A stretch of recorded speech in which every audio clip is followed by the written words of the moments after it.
मेरा नाम अनामिका जैन है। आज का मेरा टॉपिक है सेल या कोशिका। तो कोशिका के अध्ययन को हम सेल बायोलॉजी या साइटोलॉजी भी कहते हैं। तो चलिए अब हम देखते हैं इसको।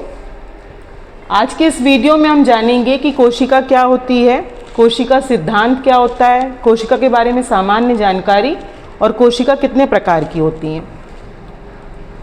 तो सबसे पहले कोशिका क्या है? तो कोशिका हर जीव की संरचनात्मक और क्रियात्मक इकाई होती है।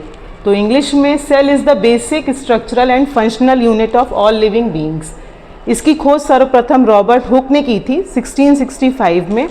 लेकिन उन्होंने जो कोशिका देखी थी वो एक मृत कोशिका थी, वो कुछ इस प्रकार से दिख रही थी।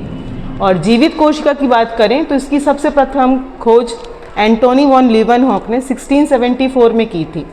इसके बाद न्यूक्लियस की खोज 1831 में रॉबर्ट ब्राउन ने की। अब हम देखते हैं कि कोशिका सिद्धांत। तो कोशिका सिद्धांत 1839 में शिल्डन और स्वान ने दिया था। उनके अनुसार कोशिका जो भी होती हैं सभी कोशिकाएं कोशिकाओं से मिलकर बनती हैं, लेकिन वो यह नहीं बता पाए थे कि कोशिका आती कहाँ से हैं। ये इसको बाद में रुडोल्फ वर्चो ने ऐड किया इसमें कोशिका सिद्धांत में।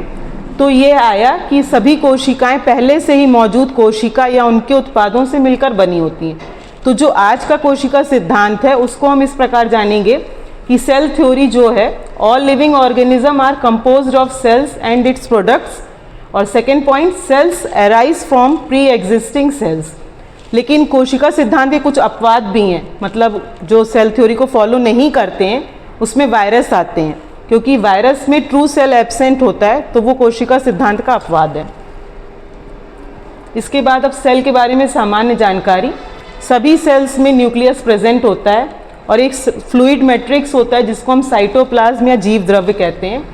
और इसके अलावा यूकैरियोटिक सेल्स में और भी चीज़ें पाई जाती हैं, जैसे एंडोप्लाज्मिक रेटिकुलम, गोल्जी कॉम्प्लेक्स है, लाइजोसोम्स। और अगर हम सेल्स की साइज़ की बात करें तो सबसे छोटा जो सेल होता है वो होता है माइकोप्लाज्मा का, जिसका साइज़ होता है 0.3 माइक्रोमीटर।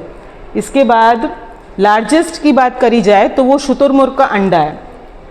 इसी अब टाइप्स ऑफ सेल्स में सेल्स को मेनली दो भागों में बांटा गया है, prokaryotic cells and eukaryotic cells. तो प्रोकैरियोटिक सेल्स वो होते हैं जिनमें ट्रू न्यूक्लियस एब्सेंट रहता है, तो उसमें न्यूक्लियोइड रीजन होती प्रेजेंट। और यूकैरियोटिक सेल्स में न्यूक्लियस वेल डिफाइंड रहता है।